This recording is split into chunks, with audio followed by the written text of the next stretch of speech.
प्रभु यीशु मसीह के पवित्र नाम में आप सबको जय मसीह की। परमेश्वर आप सबको आज इस नए दिन में बहुत अधिक बरकत दे। और आज का जो प्रोग्राम है उस महान शख्सियत के गाने से शुरू करते हुए जिसने जो बहुत ही सुंदर गाना गाया था और जो अभी जिसकी जो माता हैं वो खुदा के पास चली गई हैं। और उस गाने को आप बड़े ध्यान से सुनिएगा। पुत जिन्हां दे सेवक भागां वालियां मावां ने। We remember his mother who gave a beautiful God servant to this world. Let's sing the song.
जिन्हां दे सेवक भागां वालियां मावां ने।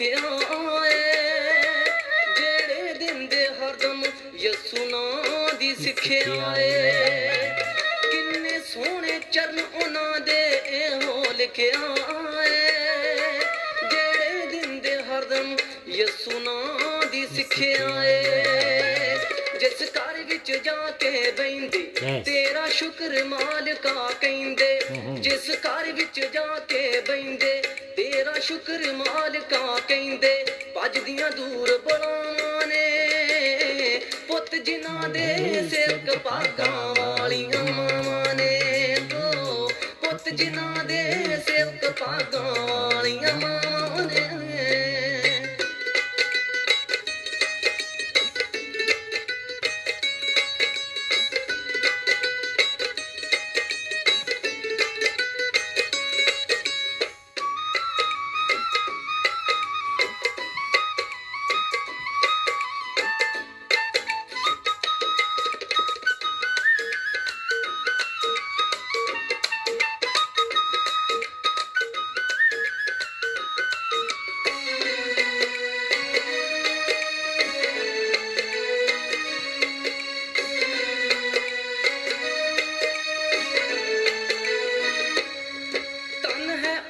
जिसनू सेवक पुत्र मिलिया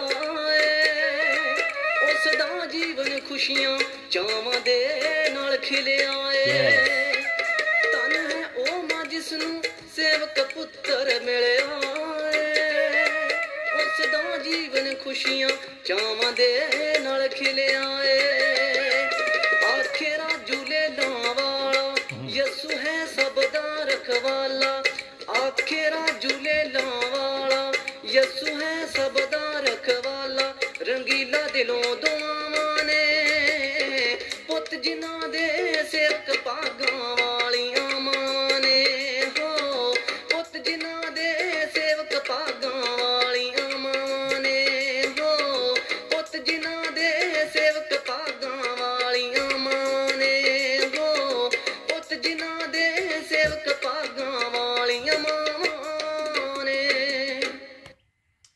हालेलुया। प्रभु यीशु मसीह का हम धन्यवाद करते हैं आज के इस सुंदर अवसर के लिए जो उसने हमें दिया है। तो आइए हम अपने वचन की ओर बढ़ते हैं, उसके बाद हम प्रार्थना में जाएंगे। और प्रार्थना में अगर आपके पास कोई प्रेयर रिक्वेस्ट है तो आप उसको भेजिए। परमेश्वर का जो वचन है वो हमें मिलता है पहला थिमुथियुस उसके 3 अध्याय उसकी 6 और 7 आयत, जिसमें लिखा है फिर जे के न्याचेला ना हो, ऐसा ना हो कि अभिमान करके शैतान का सा कार्य दंड पाए और बाहर वालों में भी उसका सुनाम हो। ऐसा ना हो कि निंदित होकर शैतान के फंदे में फंस जाएं। खुदा अपने वचन के पढ़े और सुने, यहाँ पर आशीष दे। आमीन।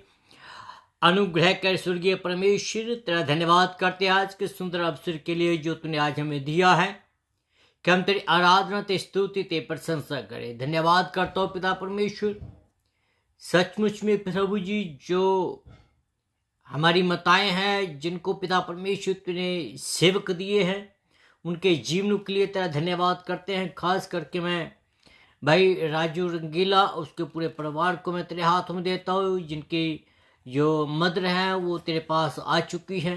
प्रभु जो होने के बाकी परिवार को अपने हाथों में ले, अपनी शांति प्रदान करें और प्रभु जी उनको ये दुख या ये विसोड़ा सहने का पिता परमेश्वर उनको अपनी ताकत और हिम्मत और अपने पवित्र आत्मा का वरदान दे। इसके साथ पिता परमेश्वर मैं अपने आज इस प्रोग्राम को तेरे हाथों में देता हूँ, तेरे से निवेदन करता हूँ प्रभु जी कि ये प्रोग्राम जब लोगों के कानों तक पहुंचे, लोग पिता परमेश्वर 30 नहीं 60 नहीं बल्कि 100 गुना फल लाए। प्रभु जी इसके साथ साथ मैं प्रार्थना करता हूँ कि आज के दिन अगर कोई परेशान है, चिंताओं में है, जहाँ किसी भी दुविधा में है, पिता परमेश्वर तेरे नाम से वो दुविधा चली जाए। जिनको पिता परमेश्वर तेरी सामर्थ की जरूरत है उनको अपनी सामर्थ दीजिए। जिनको पिता परमेश्वर तेरे निजात की जरूरत है उनको अपनी निजात दीजिए। जो लोग पिता परमेश्वर अपने किसी भी बुरे कार्यों में फंसे हैं और छुटकारा पाना चाहते हैं, प्रभु जी उनकी मदद कीजिए कि वो अपने पाप वाली जिंदगी को छोड़कर प्रभु जी तेरे में आ जाए और तेरे वाली जिंदगी जी सके। प्रार्थना करता हूं जो लोग पिता परमेश्वर किसी कारण प्रभु जी गरीबी की सता में है, उनकी गरीबी की सता को दूर कीजिए। प्रार्थना करता हूं प्रभु जी अगर किसी को जॉब की जरूरत है, जॉब उनको प्रदान कीजिए। स्टडी कोई बच्चा करता है, उनकी स्टडी में उसकी पूरी मदद कीजिए। पिता परमेश्वर मैं तेरे से निवेदन करता हूं कि अपने वादे अपने लोगों में पूरा कीजिए, जिसमें लिखा है कि तू चाहता है कि तेरे लोग सिर बने पूछ नहीं, तू चाहता है कि तेरे लोग देने वाले बने लेने वाले नहीं, तू चाहता है कि तेरे लोग जो है धन दौलत इज्जत मान सब कुछ तेरे से पाए। प्रभु जी होने दीजिए कि जितने भी लोग आज सुने सब के सब पिता परमेश्वर आशीषित हों। प्रभु जी मैं अपने आप को तेरे हाथों में देता, अपने परिवार को तेरे हाथों में देता हूँ। अपनी महिमा के लिए प्रभु जी हमें इस्तेमाल करें। आज का वचन जो प्रभु जी जो तूने मुझे दिया है, इस वचन के द्वारा बहुत सारे लोग पिता परमेश्वर आशीष पाएं, और जो भी कादमुख के प्रति जिनके मनों में कोई बुरे विचार हैं या बुरे ख्यालात हैं उनको दूर करें, और प्रभु जी होने दे के हम सब मिलकर तेरे स्वर्ग राज्य की बढ़ोतरी के लिए आगे बढ़े। तो भला है और स्तुति के योग्य परमेश्वर है। प्रार्थना को सुना इसलिए धन्यवाद करता हूँ यीशु मसीह के नाम से, amen and amen. Hallelujah hallelujah. Thank you Jesus, thank you Jesus. Yes yes Dear Heavenly Father, we pray for sister Shula जो पाकिस्तान में है। पिता परमेश्वर तेरा अनुग्रह उसके ऊपर बना रहे। हम जानते हैं पिता परमेश्वर के जब हम सामर्थ्यहीन बन जाते हैं, जब हमारे पास कुछ भी नहीं रहता है, तो हम तेरी और आंखें उठाते हैं, और वो पिता परमेश्वर जब हम तेरी और आंखें उठाते हैं तू अपना अनुग्रह करता है। मैं प्रार्थना करता हूँ सुला जॉन के लिए जो पिता परमेश्वर अपने जीवन में किसी रीति से अपसेट है, परेशान है।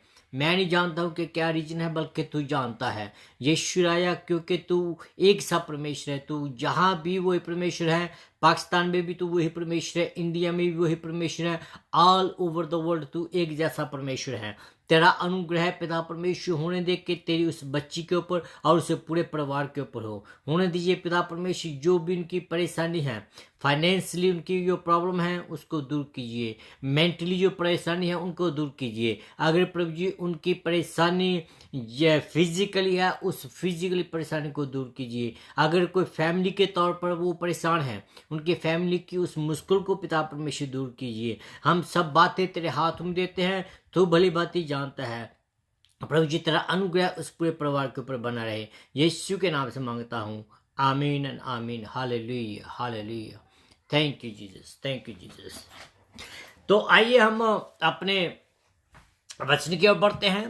सबसे पहले मैं अपनी रीति के मुताबिक आप सबको प्रभु यीशु मसीह के मधुर और मीठे और पवित्र नाम में जय मसीह की कहता हूँ। आपको good morning, good afternoon, good evening, good night, जहाँ जहाँ भी हैं उसी के मुताबिक आपको हम जो शुभकामनाएं हैं भेजते हैं। आप सबको हम इन एडवांस में merry Christmas and happy new year भी कहते हैं। और इसके साथ हम आपको द लिविंग वाटर प्रोग्राम जो आपकी खिदमत में हर फ्राइडे एंड सैटरडे आपकी खिदमत में आता है, वो आपको इस प्रोग्राम में स्वागत करता है। जैसे आपको मालूम है कि हम लोग इन दिनों में पहली थिमोथियस की जो है वो स्टडी कर रहे हैं। हमने पिछले हफ्ते में वो स्किप किया था और एक और ख़ास मैसेज दिया था, और वो बहुत लोगों को पसंद आया और बहुत लोगों ने इसको कमेंट भी किया। तो आज हम उसी के ऊपर जाएंगे, लेकिन नेक्स्ट वीक जो 2 दिन होंगे वो सिर्फ क्रिसमस का ही हम मैसेज देंगे, क्योंकि जो नेक्स्ट जो है 2 दिन वो क्रिसमस के होंगे। तो आज मैंने एक और बहुत महत्वपूर्ण जो टॉपिक है वो आपके सामने लाया है, क्योंकि ये जो टॉपिक है, ये जो प्रॉब्लम्स हैं जो मैं आपके साथ आज डिस्कस करने वाला हूँ, ये प्रॉब्लम हमारे कलीसियाओं के बीच में आम तौर पाई जाती है। इवन कलीसियाओं के बीच में पाई जाती है, फैमिली के बीच में पाई जाती है। और ये जो प्रॉब्लम है, इसको आज हम कोशिश करेंगे कि आपके जो मनों के सवाल हैं उनको हम दूर करें। वो क्या है कि जैसे कि अभी तक हमने पासबानों की जो स्टडी कर रहे हैं, कि जो पासबान है, जो पादरी हैं, उनके बारे में हमने उनकी बहलाहट के बारे में, उनके कॉलिंग के बारे में डिस्कस किया था। फिर हमने उनके व्यक्तिगत जीवन के बारे में डिस्कस किया था। तो आज हम उनके पारिवारिक जीवन के बारे में देखेंगे। परिवार के जीवन में कि एक जो खुदा का खादम है वो अपने परिवार में किस रीति से अपना गुजारा करता है, या एक जो खुदा का खादम है उसी को किस रीति से परेशानियों का सामना करना पड़ता है। बहुत बार हम क्या करते हैं कि शायद हम सोचते हैं कि जो खुदा के खादम हैं उनको कोई प्रॉब्लम नहीं आती है, जहाँ वो उनको किसी परेशानी का सामना नहीं करना पड़ता है। ये विचार जो है वो गलत है। खुदा के खादम भी हमारे जैसे ही है, और वो भी रोजाना का जीवन जीते हैं। उनको भी हर एक चीज़ की ज़रूरत होती है। तो उस चीज़ को हम आज जो है वो डिस्कस करेंगे, और मैं उम्मीद करता हूँ कि आप इसको मेरे साथ आखिर तक बने रहें और इसको बड़े ध्यान से इस बात को सुने और इस बात पर गौर करें। और अगर आपसे कुछ हो सके तो आप ज़रूर अपने खादमों की जो है वो इज्जत ज़रूर करें। तो आइए हम आगे बढ़ते हैं। इसके बाद हम जो नेक्स्ट हमारा जो सेशन होगा वो ये होगा कि जो कलीसिया के बारे में हम देखेंगे कि जो ज़्यादा टाइम है वो कलीसिया के बीच में उनके प्रति क्या चीज़ें होती है, वो भी हम बाद में देखेंगे। तो पहली बात हम देखते हैं कि जो एक खादम है, खादम की जो फैमिली है उसकी क्वालिफिकेशन क्या होनी चाहिए। पादरी जो है वो अपने घर का, पहली बात तो जो है वो अपने घर का मुखिया होना चाहिए, ना कि उसकी पत्नी। मैं ये नहीं कहता हूँ कि उसकी पत्नी सलाह ना दे सके। उसकी पत्नी जो है वो बराबर की हिस्सेदार हैं वचन के मुताबिक। उस जो सेवा है, सेवा में वो पूरा अपना योगदान दे, बराबर का योगदान दे। लेकिन जो वचन के मुताबिक, बाइबल के मुताबिक यह है कि जो पादरी है he should be the head of the house, और वो अपने घर का अच्छा प्रबंध करने वाला हो। पादरी को घर में भी इज्जत उतनी ही मिलनी चाहिए जितनी उसको कलीसिया के बीच में मिलती है। ऐसा नहीं कि पादरी को घर में उसके मतलब, मैं शब्द नहीं बोलना चाहूँगा कि बेइज्जती होती रहे, लेकिन कलीसिया में वो सुनामी हो। लेकिन उसके बच्चे, उसके घर वाली और उसको खुदा का खादम समझकर ही घर में भी उसकी उतनी ही इज्जत करें। ऐसा नहीं है कि घर में उसको बस अपने पति या अपने बाप, हाँ वो है, लेकिन उससे ज़्यादा जो उसका जो रुतबा खुदा ने दिया है वो ये है कि उसको उसने अपनी सेवा के लिए इस्तेमाल कर रहा है, सेवा के लिए उसने अलग किया है, उसको पूरा सम्मान देना चाहिए। अगर उसको घर में ही उसको इज्जत नहीं दी जाती, घर में ही उसका सम्मान नहीं होता है, तो वो कलीसिया वाले उसको क्यों सम्मान देंगे? क्योंकि जब कलीसिया वाले जो है वो घर के जो पादरी है, पादरी के घर के ऊपर, पादरी के फैमिली के ऊपर ज़्यादा ध्यान रखते हैं। तो जब घर में उसकी इज्जत नहीं होगी तो कलीसिया वाले उसको क्यों सम्मान देंगे? तो इसलिए ये बहुत ज़रूरी है कि वो घर में सम्मानित किया जाए। मैं केवल पादरियों की बात नहीं करता हूँ, मैं जहाँ जो एल्डर हैं उनकी भी बात करता हूँ, जो डिकन है उनकी भी बात करता हूँ, जो वॉलंटियर है उनकी भी बात करता हूँ, एक जो आम लेमैन है उसकी भी मैं बात करता हूँ कि हम सबको घर में जो है वो इज्जत का पात्र होना चाहिए। दूसरी बात हम देखें उसकी चर्च की योग्यताएं। उसकी चर्च की योग्यता में क्या है कि वचन में लिखा है कि उसी को नया चेला नहीं होना चाहिए।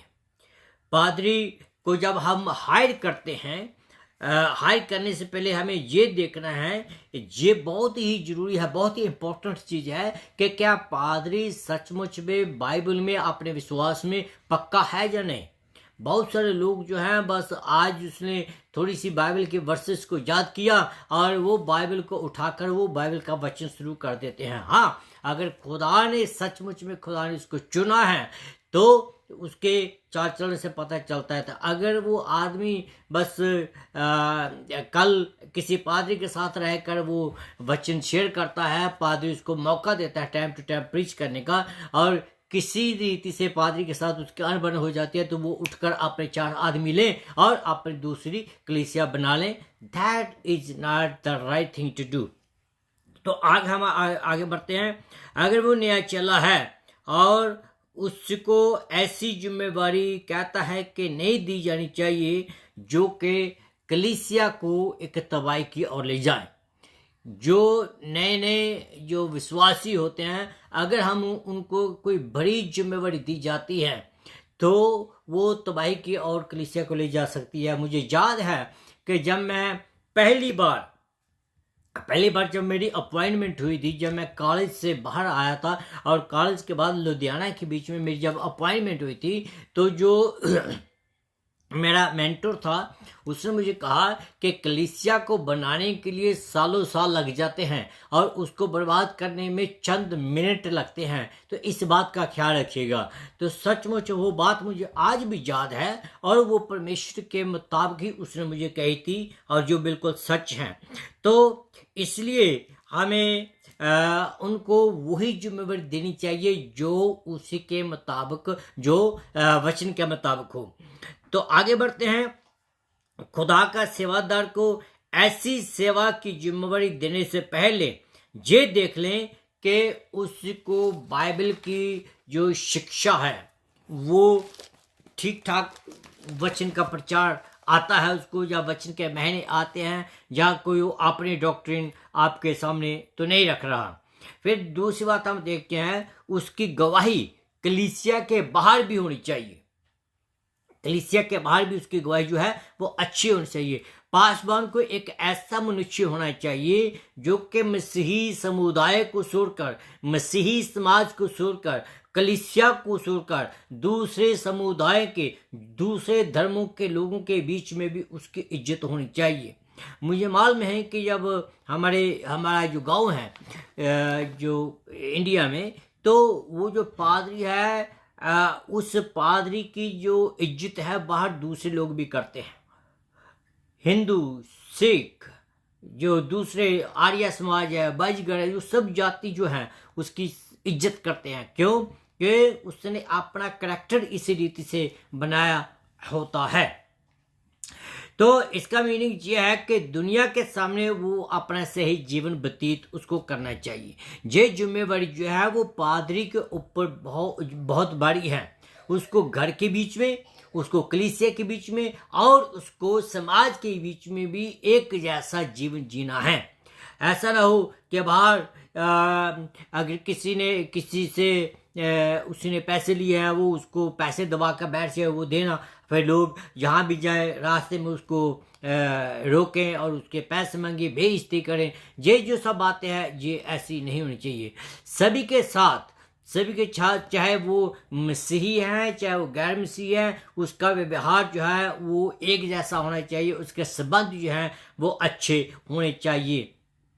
ऐसा नहीं कि ये मैंने देखा मैं इसलिए मैं ये बात कर रहा हूँ, ऐसा नहीं कि अगर किसी को एक घर में चंदा ज़्यादा मिलता है तो वो हफ्ते में 2 बार उस घर में जाए, और जिस घर से उसको चंदा नहीं मिलता है तो उस घर को वो पूछे भी ना। जहाँ जो आदमी है पादरी की जैसर करता रहता है, उसको वो कलीसिया के बीच में ऊंचा स्थान दे, ऊंची नज़र से देखें। और जो पादरी को इतनी ज़्यादा इज्जत नहीं करता है तो पादरी उसको भी ठुकरा दें। जहाँ पादरी के मन में इतना घमंड ना हो कि अगर कलीसिया का मेंबर है वो उसको बुलाए, तब भी वो उसके घर में जाए दुआ करने के लिए। जब तक पादरी को ना बुलाया जाए वो उसके घर में ना जाए प्रार्थना करने के लिए। तो ऐसा एटीट्यूड जो है वो पादरी के बीच में नहीं होना चाहिए।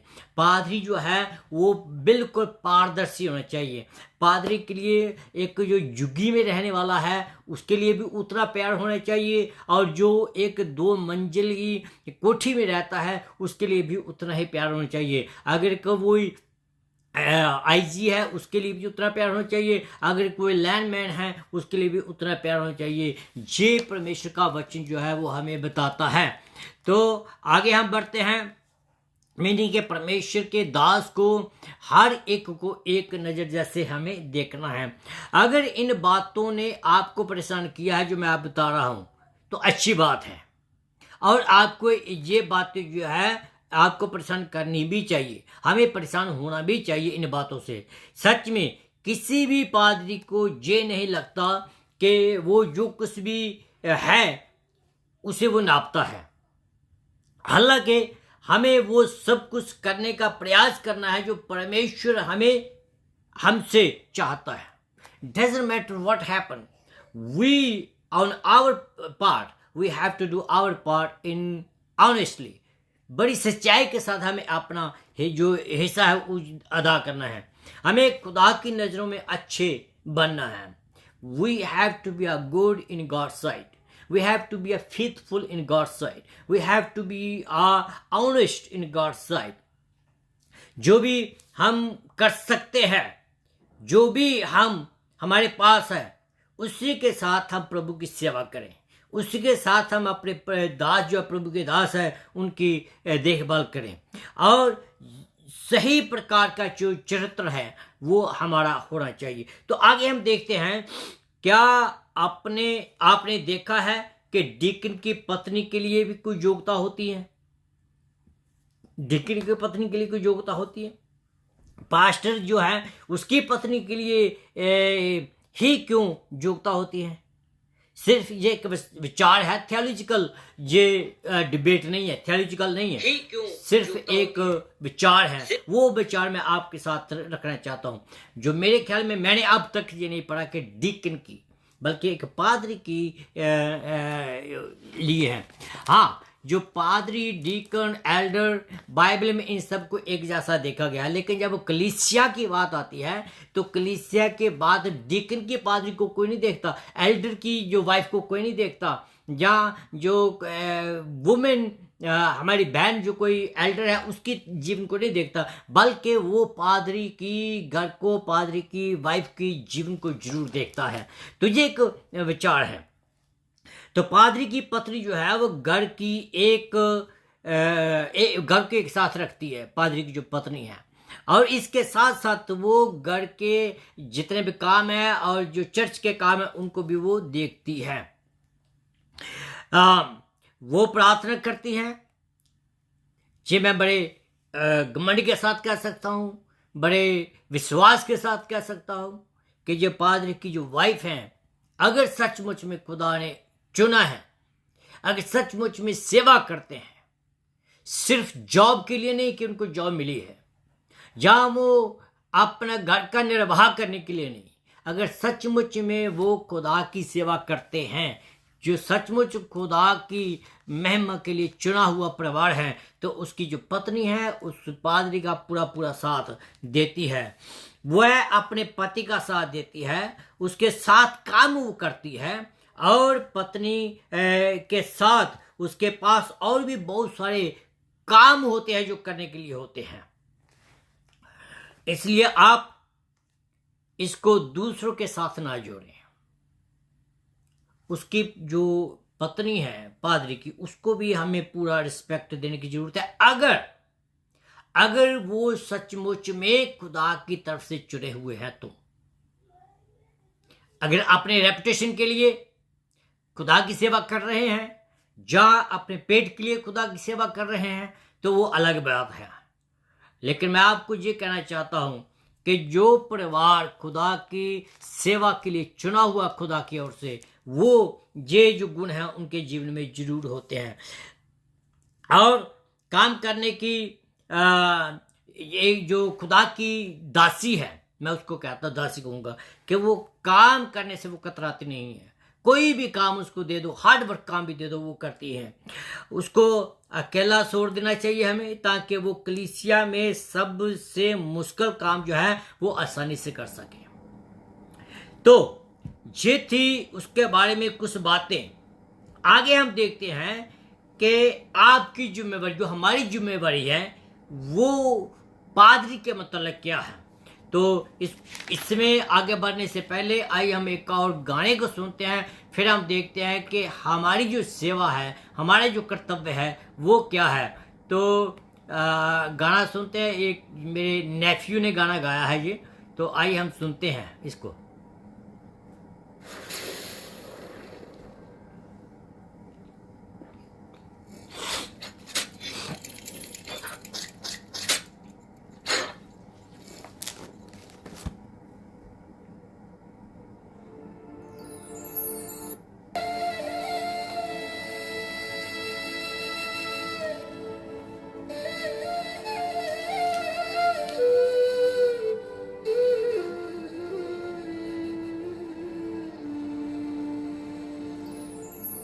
इंतजार करो ईमान से,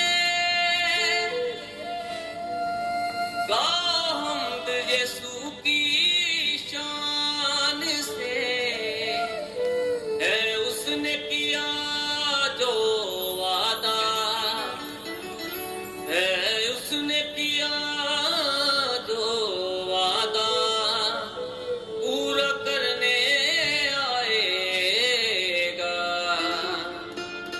अब यीशु दुल्हा हमारा हमको साथ ले जाएगा। अब यीशु दुल्हा हमारा हमको साथ ले जाएगा। अब यीशु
हालेलुया।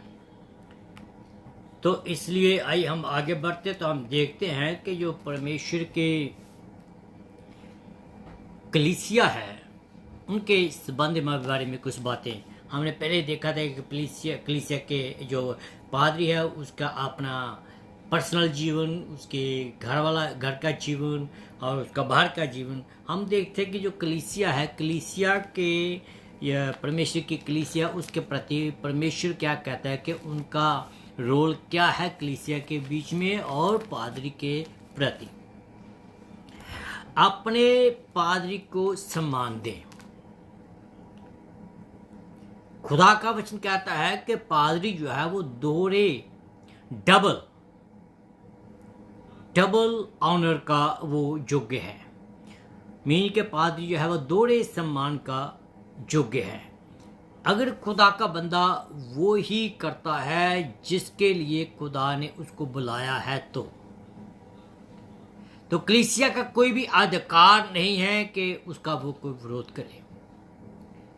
अगर वो काम वही करता है जो वचन में लिखा है, अगर वो वचन के बाहर जाकर अपनी मर्जी को कलीसिया को थोपता है, तो जो कलीसिया है उसको पूरा अधिकार है कि उसको वचन के मुताबिक, वचन से तर्क देकर, वचन से रेफरेंस देकर कि पादरी को बताएं कि पादरी साहब ये ऐसा नहीं, ऐसा होना चाहिए, वो भी प्यार से।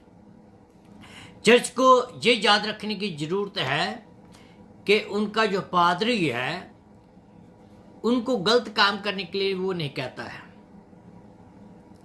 गलत काम करने के लिए वो नहीं कहता है। अगर वो उनको कुछ शिक्षा देता है तो उसको घर में जाएं, सुने, वचन में से देखें, वचन में पढ़ें कि जो कुछ पादरी ने कहा है वो सचमुच में ठीक है। अगर नहीं है तो आग बुलबुला ना हो, गुस्से में ना आए, उसको बड़े समझदारी से समझें और फिर जाकर पादरी से बात करेगा, पादरी साहब मैं ये जो बात है आपने कही है उसको इस तरीके से समझता हूँ, आपके क्या राय है। उसकी राय फिर जाकर दोबारा पूछें तो वो आपको जरूर समझाएगा। वह जो है पादरी जो है वो किराए पर बुलाए हुए नहीं है, वह परमेश्वर के खादिम है और उसने उसे अपने लोगों की रखवाली के लिए चुना है। परमेश्वर की ओर से चुने हुए लोग हैं। बुद्धिमान बेटे जो है वो अपने चरवाहों का अनुसरण करना उनको सीखना चाहिए, अपने चरवाहे की बातों को मानना सीखना चाहिए, अपने चरवाहे की जो आवाज़ है उनको सुनने की उनको कोशिश करनी चाहिए। और कभी भी ये कोशिश ना करे कि उसके ऊपर होने की, उनके ऊपर होने की कोशिश ना करे। परमेश्वर के जो दास हैं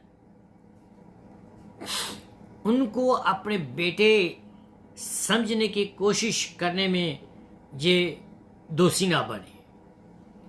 ठीक है, जो परमेश्वर के दास हैं हो सकता है कि कोई जंग उम्र का हो और कलीसिया के बीच में बुजुर्ग भी होते हैं, वो उनसे बड़े होते हैं, आप उनको एक बेटे जैसा व्यवहार कर सकते हैं। लेकिन आप जैसे अपने बेटे को घर में दबका कर मार भी सकते हैं, दबका भी सकते हैं, उनको करेक्ट भी कर सकते हैं, ऐसा मतलब अपने बेटे जैसा व्यवहार उसके साथ न करें, उसको खादिम के समान ही उसको सम्मान दें। बहुत सारे मैंने लोगों को देखे हैं कि जो खादिम को अपने बेटों के जैसे समझते हैं, समझते मीन कि अपने बेटों जैसा व्यवहार करते हैं, जो कुछ मुंह में आया बेटे को बोल दिया, वही पादरी को बोल दिया, कोई बात नहीं, ऐसा लोग करते हैं। उसके काम के लिए उसका आदर करें, जो काम खुदा ने उसको दिया उसको आदर करें। जिस काम के लिए खुदा ने उसको बुलाया है वह आपके लिए प्रार्थना करता है, आपको वो प्यार करता है, आपके लिए वो दिन रात चिंतित रहता है, आपके लिए वो उपदेश खुदा की ओर से मांगता है और खुदा से पाकर वो जो संदेश है वो आपको देता है। लेकिन मैं आपको ये बताता हूँ कि वचन में लिखा है कि हम सब ने खुदा के सामने एक दिन खड़े होना है। अगर खुदा का खादिम आपको गलत रास्ते पर ले जा रहा है तो वो भी खुदा के सामने खड़े होगा। ऐसा नहीं है कि वो खुदा का सेवक है तो खुदा उसको माफ करेगा, नहीं। वो आम लड़कों जैसा नहीं है, वो खुदा का सेवक है, इस बात को आप ना भूलें। 19 और 20 आयत के बीच में लिखा है, वो हमें ये बताती है कि हमें अपने पादरियों के बारे में गपशप सुननी नहीं चाहिए। बहुत सारे लोग हैं जो अपने पादरियों के बारे में गपशप बोलते हैं, लेकिन मैंने इस बात को सीखा है इन दिनों में। मैं अगर मुझे कुछ लगता है कि ये गलत बात है, मैं कोशिश ये करता हूँ कि मैं उस आदमी को या उस खादम को सीधा जाकर उसके साथ बात करता हूँ। मैं किसी से कोशिश करता हूँ कि मैं किसी खादम के प्रति ना बात सुनूं। अगर है तो मैं उसको अच्छे तरीके से मोल्ड करके उसको कवर करने की कोशिश करता हूँ, फिर जाकर उस पादरी को बताता हूँ कि ऐसी ऐसी बातें मैंने सुनी हैं। और मैंने ये सीखा कि मैं सीधा ही जाकर आदमी के फेस पर बात करता हूँ, चाहे वो कोई भी क्यों ना हो। और उन्हें जो अगर आपको पादरी के बरखिलाफ आकर को बात करता है, हमें उनको रोकने की जरूरत है। और जब आप एक बार ये बात करेंगे, दूसरी बार वो आपके पास बोलने की हिम्मत नहीं करेगा। और जो भी आपके पादरी के खिलाफ बोलता है, और उसको अपने पादरी को जरूर जाकर बताएं, लेकिन प्यार के साथ, गुस्से के साथ नहीं, प्यार के साथ जाकर उसको बताएं कि मैंने पास साहब ये बात सुनी है, ये कैसी है। और वो अपना पक्ष रखता है या अपने पॉइंट को कैसे प्रूव करता है, वो उसके ऊपर डिपेंड करता है। परमेश्वर के दासों का, जो सेवकों का आदर किया जाना चाहिए। बहुत सारे चर्च का रवैया ऐसा ही होता है कि वो खुदा का बंदा हमारे नीचे ही लगा रहे। बहुत सारे लोग ऐसे हैं, बहुत सारी कलीसिया ऐसी है जो अपने खादम को दबा कर रखती है। वो सिर्फ वो ही सुनना चाहती हैं जो कि वो सुनना चाहते हैं। वो जो खुदा की ओर से उस पादरी को मिला हुआ वचन होता है, उसको वो सुनना नहीं चाहते हैं, बल्कि वो ही सुनना चाहती जो उनको पसंद आता है। और मैं आपको ये कहता हूँ, नसीहत भी देता हूँ कि खुदा के बंदे को खुदा जैसा सम्मान दें, उसको अपना काम करने दें। परमेश्वर का वचन कहता है कि वो सेवादार का बनता आदर उससे मिलना चाहिए सभी के क्षेत्रों के बीच में। हमें कभी भी कंजूसी जो है वो नहीं करनी चाहिए। जब उसकी जरूरतें पूरी होती है तो जब उसकी जरूरतों की बात आती है कि उसकी जरूरतें पूरी होनी चाहिए, तो कलीसिया जो है वो अपने खादमों के प्रति अपने हाथ को कूटती है, अपने जो बजट की ओर देखती हैं।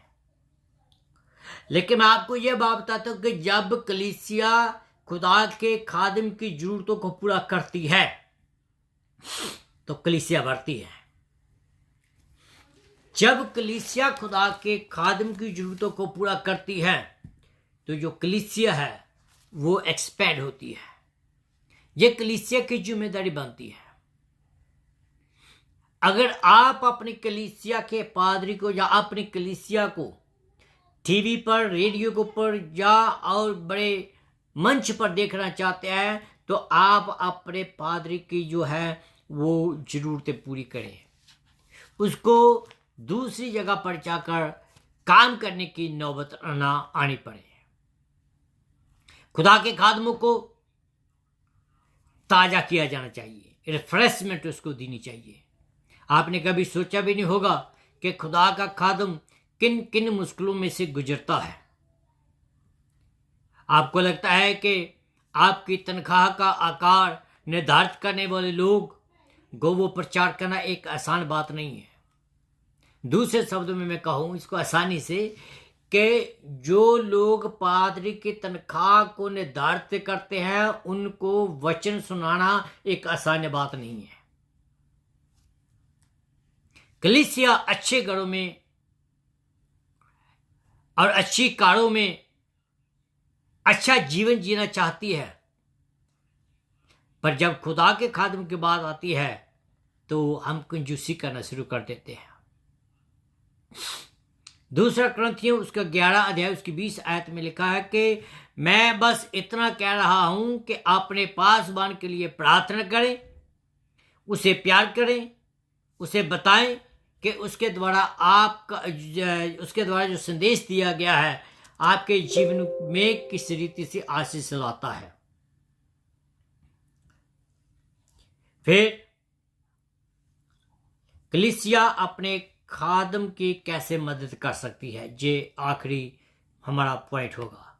जो कलीसिया है वो खादम की कैसे मदद कर सकती है। पहली बात, हमें एज ए कलीसिया खुदा के खादम को समय देना चाहिए।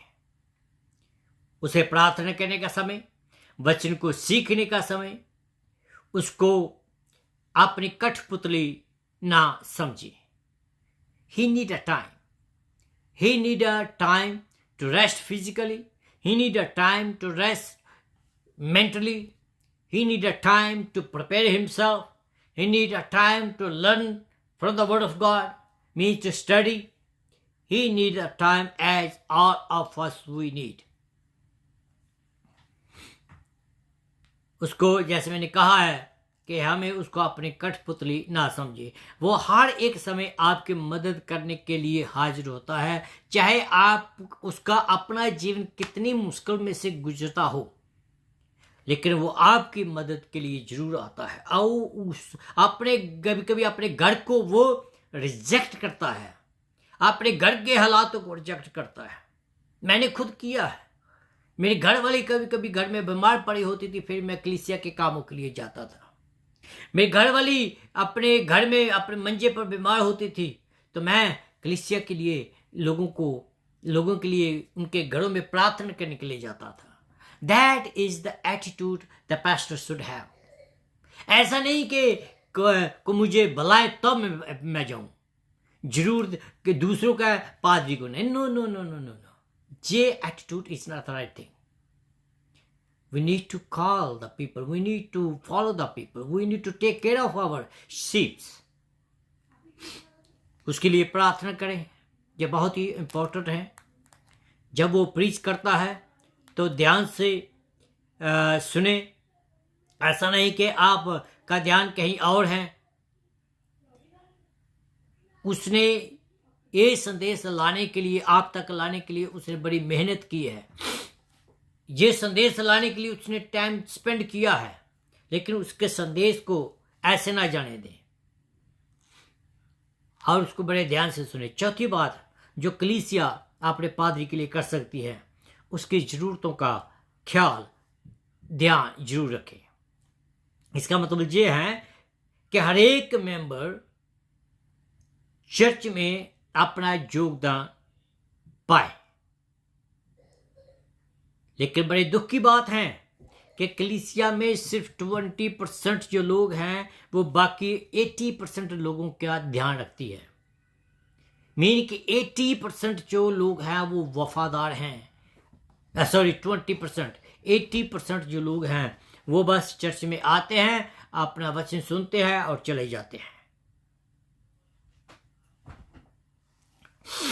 जब ऐसा होता है तो पादरी की जरूरत पूरी नहीं होती और कलीसिया जो है उन्नति नहीं करती। क्यों? क्योंकि जो पादरी है उसको अपने घर की जरूरतों को पूरा करना है, उसको भी जाकर कहीं काम करना है, उसको भी हुबर चलानी है, उसको भी गैस स्टेशन पर काम करना है, उसको भी और कोई काम करना है। अगर उसकी ज़रूरतें घर में पूरी होती है तो उसको कोई ज़रूरत नहीं पड़ती है।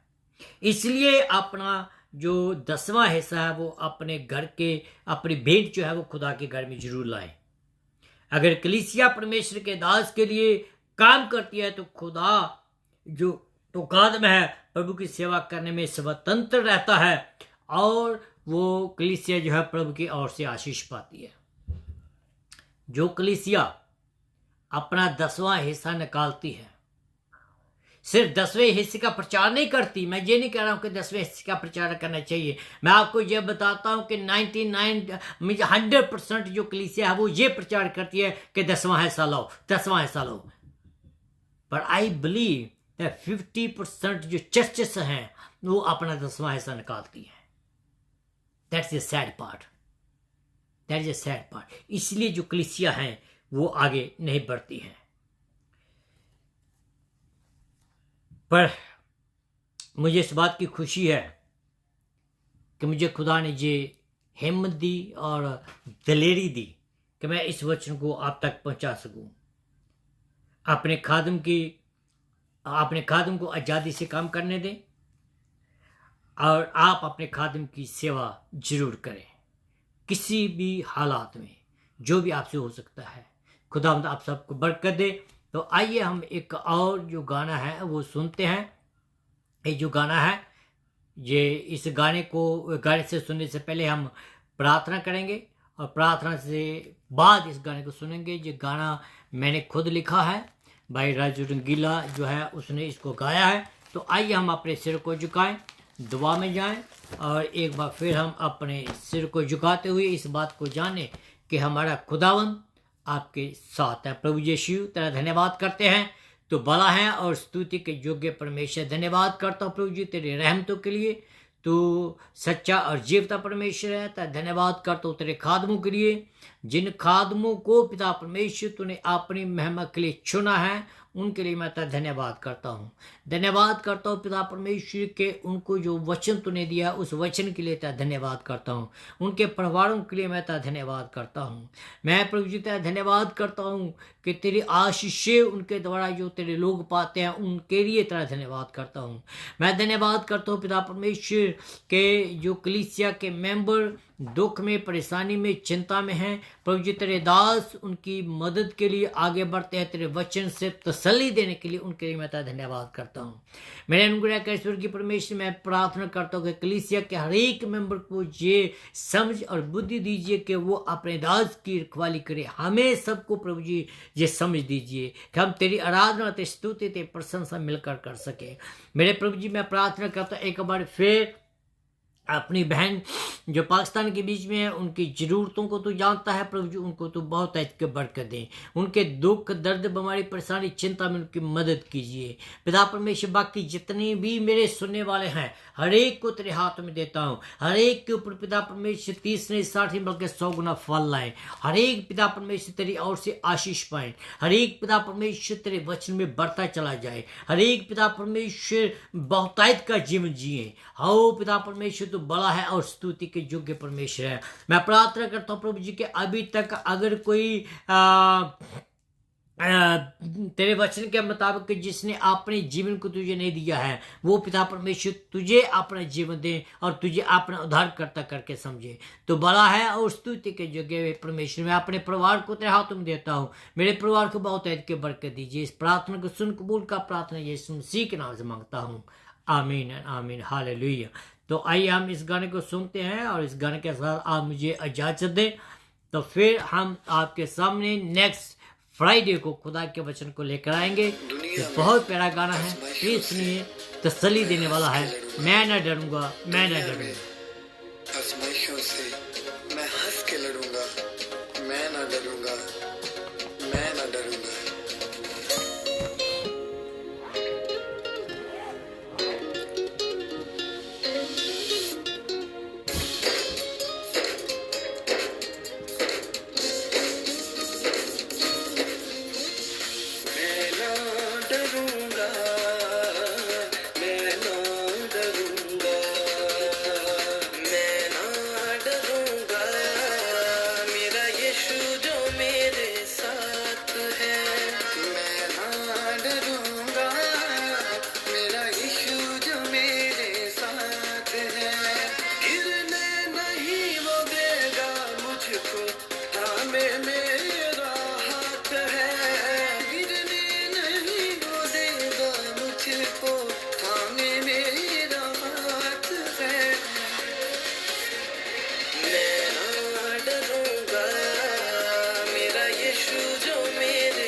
मेरे छुपने की जगह है वो, और मेरी ऊंची चट्टान है वो। मेरे छुपने की जगह है वो, और मेरी ऊंची चट्टान है वो। वादा जो उसने मुझसे किया है, हरदम मेरे साथ है। मैं ना डरूंगा, मेरा यीशु जो मेरे साथ है। मैं ना डरूंगा, मेरा यीशु जो मेरे साथ है।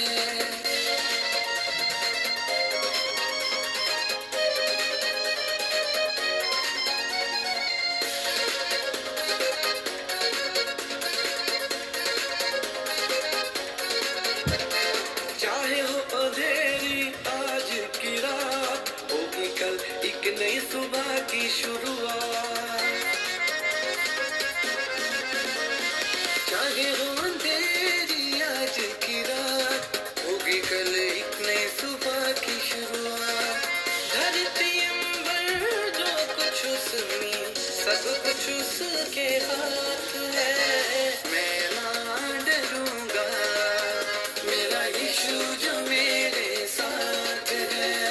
मैं ना डरूंगा, मेरा यीशु जो मेरे साथ है। मेरा यीशु जो मेरे साथ है। मेरा यीशु जो मेरे साथ है। मेरा यीशु जो मेरे साथ है, मैं ना डरूंगा, मैं ना डरूंगा। चाहे अंधेरी आए, चाहे तूफान आए, दुख आए, मुसीबतें आए, मैं ना डरूंगा। ये परमेश्वर के वचन जो है वो उसने मुझे आज से 2 साल पहले दिए था, लेकिन परमेश्वर के दास राजू रंगीला ने इसको गाया था। बहुत प्यारा गाना है। आप इस गाने के द्वारा आशीष पाते हैं, इसलिए तो आप सबका धन्यवाद करता हूँ। तो आप सबके लिए मैं प्रार्थना में आपको सब कुछ याद रखता हूँ। परमेश्वर आपको बरकत दे।